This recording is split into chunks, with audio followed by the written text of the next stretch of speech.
actually contacting the suppliers, it's important to understand shipping terms and languages that suppliers will use with you in regards to the order. Okay, so we're going to cover those terms so that you guys understand exactly what it means and who's responsible for what, and how it works. Okay, so when it comes down to shipping, guys, there's really two options on how you're going to ship your product from China to Amazon in the US. It's going to come down to air or sea shipping. Okay, so air shipping obviously is going to cost a little bit more money, and it is a lot quicker.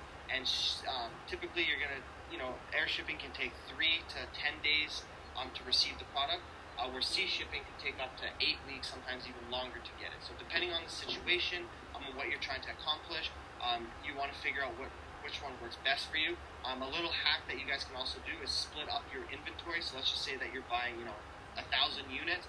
You can send 500 through air and another 500 through sea.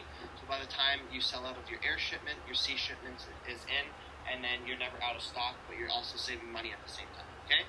Now, before we go into all of this, like I said, there's some terms that are used on the Alibaba platform with the supplier. So the first one is going to be called EXW. And what that means, guys, is once the supplier is completely done creating the product for you, they'll pretty much open their door in their warehouse, put the product outside the door, close the door, and it's now your responsibility to find a company to pick up the products from the Chinese suppliers, have it sent over to a port in China, then have it put onto a boat or an airplane, have it sent over to the United States, and then have a company pick up, a freight forwarder company pick it up from the United States and have it sent to Amazon. Okay, so this falls down to 100% your responsibility, and this is an option that I do not recommend. Okay, so do not do EXW.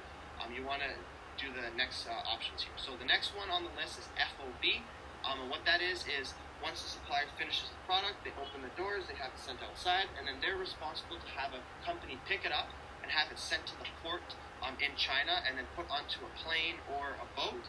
And then once it arrives to the United States, it's now your responsibility to find a freight forwarder to pick it up from the U.S. port and have it sent over to Amazon's warehouse. Okay, so this is the better option. It is 50% your responsibility, and sometimes suppliers don't offer any other option, and you have to go with this option. So this is the best option if they don't offer you DDP. Now, what DDP is pretty much from start to finish, the supplier takes care of everything. So they're responsible from getting it from China all the way to the Amazon's warehouse. You do not do anything. You don't have to find a freight forwarder. You don't have to pay for custom fees, taxes, nothing. They take care of everything for you from start to finish. So obviously, this is the best option. There's less mistakes in regards to products getting lost somewhere, miscommunications with freight forwarders, and so on and so forth. So these guys will take full responsibilities. And they literally don't even use freight forwarders. Typically, they'll just go through like DHL and FedEx, and they'll just have it shipped quickly for you, and it's no issues and no mistakes happen. Okay, so as now I use only DDP for all my shipments.